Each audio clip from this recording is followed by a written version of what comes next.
काल परवा दिवशी लक्ष्मण हाके यानं एका सभेत वक्तव्य केलं की आता तुम्ही ओबीसीत आलात, कुणबी आरक्षण घेऊन जे आर निघाला आहे तुमचा, आता तुम्ही 96 कुळी राहिले नाहीत, मराठी राहिले नाहीत, तुम्ही आम्ही एक राहिलोत.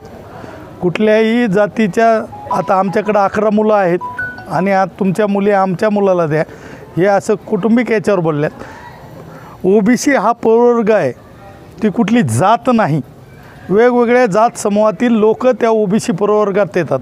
कुणबी ही जात ही ओबीसी प्रवर्गात येते, ती पहिल्यापासूनही आहे आणि मंडल आयोगाच्या याच्यातही ती 83 क्रमांकाला आहे.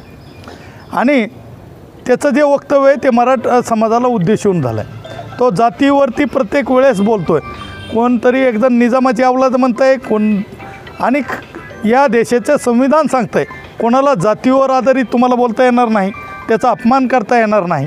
त्या अनुषंगानं आम्ही आज गेवराई पोलीस स्टेशनला लक्ष्मण सोपान हाके या व्यक्तीच्या विरोधात आम्ही तक्रार दिलेली आहे आणि ती कायदेशीर मार्गानं नोंद केलेली आहे. गुन्हा दाखल झाला आहे? हो, गुन्हा दाखल झाला आहे. त्याचे कलम त्यांनी काय लावलेत आणि तो अदखलपात्र काय गुन्हा दाखल केला आहे. पण आम्ही कायदेशीर मार्गानं हा लढा लढून कोर्टातून योग्य ते कलम त्यांच्या संभाषणाच्या आधारे आम्ही लावण्याचा प्रयत्न करूया. आता ती एफआरची कॉपी आमच्याकडे आलेली आहे. आम्ही वकील मंडळीशी चर्चा करून त्याच्यावर काय कशा पद्धतीने त्यांनी तो दाखल केला, योग्य रीतीने आहे किंवा नाही, हे आता आम्ही पुढील गुन्हा दाखल करण्यास पोलीस नाही म्हणत, गुन्हा दाखल झाला काय?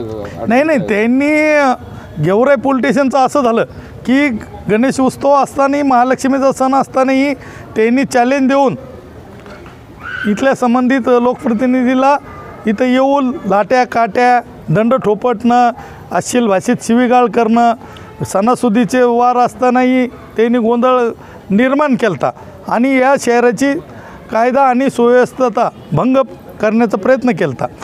आणि त्यावेळेस यांनी 168ची नोटीस त्या संबंधित लक्ष्मण हाकेला दिली होती.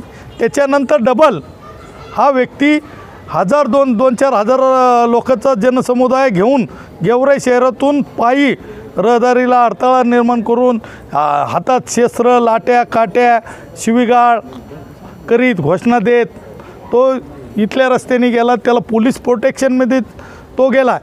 म्हणजे गेवराई पोलीस स्टेशननं आज त्याच्या विरोधात आम्ही तक्रार देत असताना पराकोटीचा संघर्ष आणि बऱ्याचशा चर्चा करून, म्हणजे जसं काय आम्ही काहीतरी चुकीचं म्हणतो आहे आणि संविधानाला अनुसरून संविधानानं जे काही प्रत्येक नागरिकाला हक्क दिलेले आहेत त्या हक्काच्या आधारेच आम्ही तक्रार दाखल करा म्हणून म्हणत होतो. पण तरीसुद्धा त्यांनी टाळटाळ केली. शेवट रेट्या पुढं त्यांना तक्रार दाखल करून घ्यावी लागली.